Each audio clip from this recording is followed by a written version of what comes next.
Hi അസ്സലാമലൈക്കും. എല്ലാവർക്കും പുതിയൊരു വീഡിയോയിലേക്ക് സ്വാഗതം. ഇന്ന് നമ്മൾ വന്നിരിക്കുന്നത് ഒരു പച്ചടി റെസിപ്പി ആയിട്ടാണ്. ഇപ്പോൾ ഓണമൊക്കെ അല്ലേ വരുന്നത്, വളരെ എളുപ്പത്തിൽ ചെയ്തെടുക്കാൻ പറ്റുന്ന ഒരു ബീട്രൂട്ട് പച്ചടിയുടെ റെസിപ്പി ആയിട്ടാണ്. പലരും പല രീതിയിലാണ് പച്ചടി തയ്യാറാക്കുന്നത്. നമ്മളിപ്പോൾ തയ്യാറാക്കിയിട്ടുള്ളത് ബീട്രൂട്ട് കൊണ്ടാണ്. അപ്പോൾ ചിലർ വെള്ളരിക്ക കൊണ്ടും കുമ്പളങ്ങ കൊണ്ടൊക്കെ പച്ചടി തയ്യാറാക്കലുണ്ട്. സദ്യയിൽ ഒഴിച്ചുകൂടാൻ പറ്റാത്ത ഒന്നാണ് പച്ചടി, അതെല്ലാവർക്കും അറിയാലോ അല്ലേ. ഇതുപോലെ നല്ല കളർഫുള്ളായിട്ടുള്ള പച്ചടിയാണെങ്കിൽ നമ്മൾ ആ സദ്യേനെ നല്ല കളർഫുള്ളായിരിക്കും കേട്ടോ.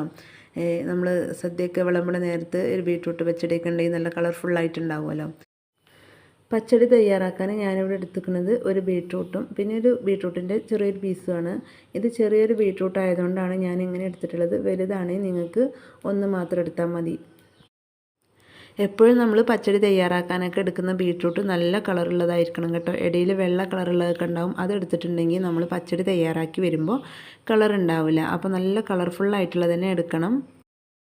ഇനി നമുക്കിതൊന്ന് ഗ്രേറ്റ് ചെയ്തിട്ട് എടുക്കണം. അപ്പോൾ അതിന് മുന്നേ നമ്മുടെ ചാനൽ ആദ്യമായിട്ട് നിങ്ങൾ കാണുന്നെങ്കിൽ പ്ലീസ് ഒന്ന് സബ്സ്ക്രൈബ് ചെയ്യുക, വീഡിയോ കണ്ടിട്ടൊന്ന് സപ്പോർട്ട് ചെയ്യുക. അപ്പോൾ ഞാനിവിടെ ഗ്രേറ്റ് ചെയ്തിട്ട് എടുത്തിട്ടുണ്ട്. ഇനി ഇങ്ങനെ ചെയ്യുന്നില്ലെങ്കിൽ ചെറിയ പീസുകളാക്കിയിട്ട് നമ്മൾ കുക്കറിലിട്ടൊന്ന് വേവിച്ചെടുത്താൽ മതി. ഒരു 3 വിസിലടിച്ചിട്ടുണ്ടെങ്കിൽ പെട്ടെന്ന് തന്നെ വെന്ത് കിട്ടും. എന്നിട്ട് അതൊരു മിക്സിയുടെ ജാറിലൊന്ന് ജസ്റ്റ് ഒന്ന് ക്രഷ് ചെയ്തെടുത്താൽ മതി. അതിനേക്കാളൊക്കെ എളുപ്പത്തിൽ നമുക്കിത് ഇതുപോലെയാണ് ചെയ്തെടുക്കാൻ പറ്റുന്നത്. ഞാനിവിടെ മൺചട്ടിയിലാണ് തയ്യാറാക്കുന്നത് കേട്ടോ. അപ്പോൾ അതിലേക്ക് ഇട്ട് കൊടുക്കാം. പച്ചടിയൊക്കെ തയ്യാറാക്കുമ്പോൾ നമ്മൾ മൺചട്ടിയിൽ തയ്യാറാക്കുകയാണ് നല്ലത്. അപ്പോഴാണ് നല്ലൊരു ടേസ്റ്റ് കിട്ടുള്ളൂ. ഇനി ഇതിലേക്ക് കുറച്ച് വെള്ളം ഒഴിച്ചു കൊടുക്കുക. അപ്പോൾ വെള്ളം കുറച്ച് മാത്രം ഒഴിച്ചു കൊടുത്താൽ മതി. ഞാനൊരു 1/4 കപ്പിൻ്റെ അടുത്ത് മാത്രമേ ഒഴിച്ചു കൊടുത്തിട്ടുള്ളൂ. കാരണം കുറച്ച് വെള്ളം ബീട്രൂട്ടിൽ തന്നെ ഉണ്ടാവും. പിന്നെ നൈസായിട്ട് നമ്മളിത് ഗ്രേറ്റ് ചെയ്തെടുത്തുകൊണ്ട് തന്നെ പെട്ടെന്ന് കുക്കായി കിട്ടും ചെയ്യും. ഇനി നമുക്കിത് വേവിച്ചെടുക്കാം കേട്ടോ. അപ്പോൾ അതിലേക്ക് കുറച്ച് ഉപ്പും കൂടി ചേർത്ത് കൊടുക്കാണ്ട് ഞാനൊരു 1/2 ടീസ്പൂണിൻ്റെ അടുത്ത് ഉപ്പ് ചേർത്ത് കൊടുത്തിട്ടുണ്ട്. ഇനി വേണമെങ്കിൽ നമുക്ക് പിന്നെ ചേർത്ത് കൊടുക്കാം. ഉപ്പൊക്കെ ചേർത്ത് കൊടുത്തിട്ട് ഒന്ന് നല്ലപോലെ തന്നെ ഇളക്കിയെടുക്കുക. നേരത്തെ പറഞ്ഞ പോലെ തന്നെ ആദ്യം കുറച്ച് ചേർത്ത് കൊടുത്താൽ മതി കേട്ടോ. പിന്നെ വേണമെങ്കിൽ നമുക്ക് ചേർത്ത് കൊടുക്കാം. ഇപ്പോൾ നല്ലപോലെ ഇളക്കി യോജിപ്പിച്ചിട്ടുണ്ട്. ഇനി അടച്ച് വെച്ചിട്ട് ഹൈ ഫ്ലെയിമിൽ 1 മിനിറ്റ് വേവിക്കുക. എന്നിട്ട് നമുക്കത് മീഡിയം ടു ലോ ഫ്ലെയിമിലേക്ക് ഇട്ട് കൊടുക്കാം. മൺചട്ടി ആയതുകൊണ്ട് തന്നെ ഒന്ന് ചൂടായിട്ടുണ്ടെങ്കിൽ പിന്നീട് ആ മീഡിയം ടു ലോ ഫ്ലെയിമിലിട്ടാൽ തന്നെ അതിൽ കടന്ന് വെന്ത് കിട്ടും. ഇനി ആ ഒരു ബീട്രൂട്ട് വെന്ത് കിട്ടുന്ന ആ ഒരു ടൈം കൊണ്ട് നമുക്കതിലേക്കുള്ള തേങ്ങ അരച്ചെടുക്കാം. ഞാനിവിടെ മിക്സിയുടെ ചെറിയ ജാറാണ് ഇട്ടിട്ടുള്ളത്. നല്ല പേസ്റ്റായിട്ട് അരച്ചെടുക്കാൻ വേണ്ടിയിട്ടാണ്. പിന്നെ അരമുറി തേങ്ങയാണ് ഞാൻ ചേർത്ത് കൊടുക്കുന്നത്. നിങ്ങൾക്ക് ഇഷ്ടത്തിനനുസരിച്ച് തേങ്ങ കൂട്ടോ കുറക്കുകയൊക്കെ ചെയ്യാം.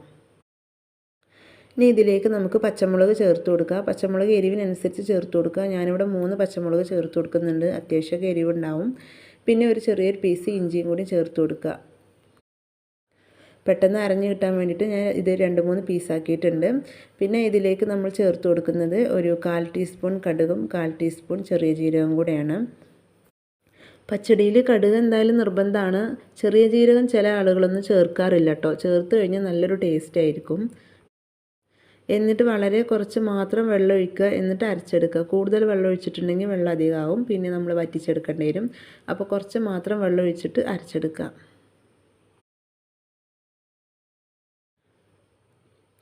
അപ്പോൾ നമ്മൾ തേങ്ങയൊക്കെ നല്ലപോലെ അരച്ചെടുത്തിട്ടുണ്ട്. കാണുമ്പോൾ അറിയാം നല്ല ഫൈൻ പേസ്റ്റായിട്ട് തന്നെ കിട്ടിയിട്ടുണ്ട്. ഇപ്പോൾ ഒരു 4-5 മിനിറ്റ് ആയപ്പോഴത്തേനും നമ്മുടെ ബീട്രൂട്ടൊക്കെ നല്ലപോലെ വെന്ത് കിട്ടിയിട്ടുണ്ട്. നമ്മളിതിലേക്ക് ഒരു 1/4 കപ്പ് മാത്രമാണ് വെള്ളം ഒഴിച്ചു കൊടുത്തിട്ടുള്ളത്. എന്നാലും ഇതിൽ വെള്ളം ഉണ്ട് കേട്ടോ. ഇനി ഇത് നമുക്കൊന്ന് വറ്റിച്ചെടുക്കണം. അതിന് വേണ്ടിയിട്ട് ഒരു ഹൈ ഫ്ലെയിമിൽ ഇട്ട് കൊടുക്കാം. എന്നാൽ പെട്ടെന്ന് തന്നെ ഒന്ന് വറ്റി കിട്ടും. ഞാനിതിലേക്ക് ഒരു 1/4 കപ്പ് വെള്ളം ഒഴിച്ചപ്പോഴാണ് ഇതുപോലെ. കാരണം നല്ല വെള്ളമുള്ള ഒരു ബീട്രൂട്ടായിരുന്നു കേട്ടോ. നല്ല ഫ്രഷാണ്. ഫ്രഷ് ആകുമ്പോൾ അതങ്ങനെ ആയിരിക്കും. വാടിക്കഴിഞ്ഞാൽ അത്ര വെള്ളത്തിൻ്റെ അളവൊന്നും ബീട്രൂട്ടിൽ ഉണ്ടാവില്ല. അപ്പോൾ ഇതിലേക്ക് 1/4 കപ്പും ഒഴിക്കേണ്ടിയിരുന്നില്ല എന്നാണ് എനിക്ക് തോന്നുന്നത്. 1/4 കപ്പിൻ്റെ പകുതി ഒഴിച്ചാൽ മതിയായിരുന്നു. കുഴപ്പമില്ല, നമുക്ക് വറ്റിച്ചെടുക്കാം. ഒരു 2 മിനിറ്റ് നേരം ഹൈ ഫ്ലെയിമിൽ ഇട്ടപ്പോൾ തന്നെ നമ്മുടെ ഒരു ബീട്രൂട്ടിൻ്റെ വെള്ളമൊക്കെ ഒന്ന് വറ്റി വന്നിട്ടുണ്ട്. ഇനി നമ്മൾ നേരത്തെ അരച്ച് വെച്ചിട്ടുള്ള ആ തേങ്ങാക്കൂട്ട് ഇതിലേക്ക് ചേർത്ത് കൊടുക്കാം. എന്നിട്ട് നല്ലപോലെ ഒന്ന് മിക്സാക്കി എടുക്കാം. തേങ്ങ ചേർത്ത് കൊടുത്തിട്ട് ഒരു 2 മിനിറ്റോളം തന്നെ നമ്മളൊന്ന് ചെറിയ തീയിലിട്ടിട്ട് വേവിച്ചെടുക്കണം. ആ തേങ്ങയിലുള്ള വെള്ളമൊക്കെ ഒന്ന് വറ്റി വരണം. അപ്പോൾ അതുവരെ നമ്മളൊന്ന് വേവിച്ചെടുക്കണം.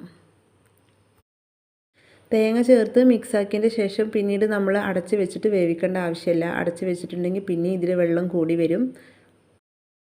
അപ്പോൾ നമ്മളിത് അടച്ച് വെക്കാതെ തന്നെ വേവിച്ചെടുത്താൽ മതി. തേങ്ങയിലെ വെള്ളം നല്ലപോലെ വറ്റി വരട്ടെ.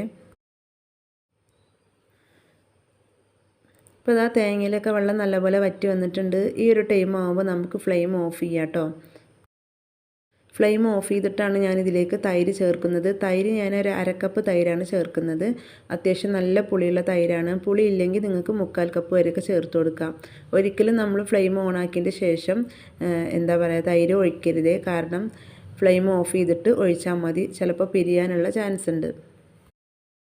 തൈര് ചേർത്തിട്ട് നമ്മൾ ഇളക്കണ ഒരു ടൈമിൽ ഉപ്പ് നോക്കുക. ഉപ്പ് കുറവാണെങ്കിൽ ചേർത്ത് കൊടുക്കുക കേട്ടോ. അപ്പോൾ ഇതിൽ ഉപ്പ് കുറവായിരുന്നു. ഞാനൊരു 1/4 ടീസ്പൂണിൻ്റെ അടുത്ത് വീണ്ടും ചേർത്ത് കൊടുത്തു. നല്ല പുളിയുള്ള തൈരാണല്ലോ.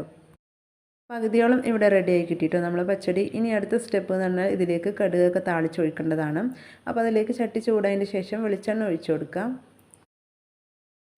നല്ലപോലെ എണ്ണ ചൂടായി വരുമ്പോൾ നമുക്ക് ഇതിലേക്ക് കടുക് ഇട്ട് കൊടുക്കാം. കടുക് ഞാൻ 1 ടീസ്പൂണോളം കടുക് ഇട്ട് കൊടുത്തിട്ടുണ്ട്. കടുക് നല്ലപോലെ പൊട്ടി വരുമ്പോൾ അതിലേക്ക് നമുക്ക് കുറച്ച് കറിവേപ്പില ഇട്ട് കൊടുക്കുക. കറിവേപ്പില കുറച്ച് അധികം തന്നെ ഇട്ട് കൊടുക്കാം. പിന്നെ അതുപോലെ തന്നെ ഇതിലേക്ക് നമ്മൾ വറ്റൽമുളക് ഉണ്ടെങ്കിൽ അതും ചേർത്ത് കൊടുക്കുക. അപ്പോൾ അതെൻ്റെ കയ്യിലില്ലാത്തത് കൊണ്ടാണ്. കറിവേപ്പില നല്ലപോലെ ഒന്ന് മൂത്ത് വരണം. എന്നിട്ട് വേണം ഇതിലേക്ക് ഒഴിച്ചു കൊടുക്കാൻ. ആ കടുക് താളിച്ചത് നമ്മളിതിലേക്ക് ഒഴിച്ചു കൊടുത്തിട്ടുണ്ട്. അപ്പോൾ ഇത്രയേ ഉള്ളൂ, നമ്മുടെ പച്ചടി ഇവിടെ റെഡി ആയിട്ടുണ്ട്. വളരെ സിമ്പിളായിട്ടുള്ള രീതിയിലാണ് ഇത് ചെയ്തെടുത്തിട്ടുള്ളത്. കാണുമ്പോൾ നിങ്ങൾക്ക് മനസ്സിലാവും നല്ല കളർഫുള്ളായിട്ടുള്ളതാണ്. അതുപോലെ തന്നെ നല്ല ടേസ്റ്റുമാണ്. സദ്യക്ക് മാത്രമല്ല കേട്ടോ, നമുക്ക് എപ്പോൾ വേണമെങ്കിലും നമ്മുടെ വീട്ടിലുണ്ടാക്കാം. ബീട്രൂട്ട് വെച്ചിട്ട് നമ്മൾ തോരൻ തയ്യാറാക്കിയിട്ടുണ്ടെങ്കിൽ കഴിക്കാത്തവരൊക്കെ പച്ചടി തയ്യാറാക്കിയാൽ കഴിക്കും. കാരണം ഇതിൽ തൈരൊക്കെ ഒഴിച്ചുകൊണ്ട് തന്നെ ആ ഒരു ബീട്രൂട്ടിൻ്റെ ഒരു ടേസ്റ്റ് എടുത്ത് കാണിക്കൂല. പച്ചടി നല്ലപോലെ തണുക്കണം കേട്ടോ. എന്നാലുള്ളൂ കുറച്ചും കൂടി ടേസ്റ്റ് ആവുള്ളൂ. ആ തൈരിൻ്റെ പുളിയൊക്കെ നല്ലപോലെ പിടിക്കുള്ളൂ. അപ്പോഴാണ് നല്ല ടേസ്റ്റ് ഉണ്ടാവുള്ളൂ. ചൂടോടുകൂടെ കഴിക്കുമ്പോൾ ടേസ്റ്റ് കുറവായിരിക്കും. അതുകൊണ്ട് പച്ചടി ട്രൈ ചെയ്ത് നോക്കാത്തവർ തീർച്ചയായും ഒന്ന് ട്രൈ ചെയ്ത് നോക്കുക. വീഡിയോ ഇഷ്ടപ്പെട്ട ഒന്ന് ലൈക്ക് ചെയ്യുക, ഷെയർ ചെയ്യുക, അതുപോലെ തന്നെ കമൻറ്റ് ചെയ്യുക.